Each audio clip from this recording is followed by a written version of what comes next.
The Scottish Parliament has seen an increase in lobbying as it's gained more powers. That was the claim from an MSP as an inquiry into lobbying began today. Holyrood was urged to clamp down on the issue before the Scottish Parliament is rocked by scandals like those which have dogged Westminster. Our political correspondent Claire Stewart reports. Westminster, home to the third largest lobbying industry in the world, an industry that's been at the centre of scandal recently.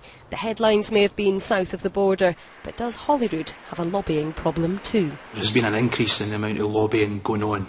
Now we're due to get further powers for this Parliament, the Scotland Act, and whatever happens with the constitutional situation, it looks like further powers again will come to this Parliament.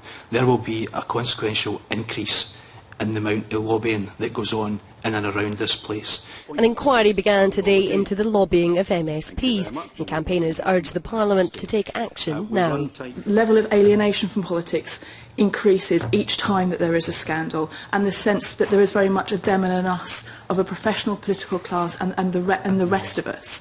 And I think you have the opportunity to try and stop that. Westminster is currently considering measures to deal with lobbying, but those measures were today dismissed as a sham, with campaigners urging Scotland to come up with its own answers. The one that's proposed in Westminster at the moment is a list. It's a list of names and clients. It doesn't show any information about their interaction with government bodies.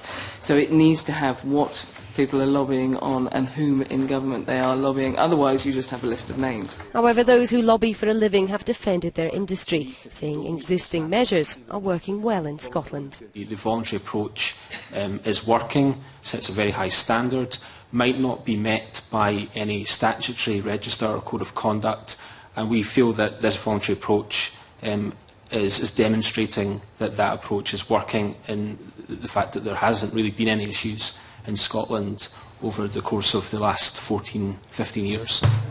First Minister. Legislation is to be put forward by the Scottish Government to address lobbying at some point. At stake is shaky public confidence in the people who represent us. Claire Stewart, STV News.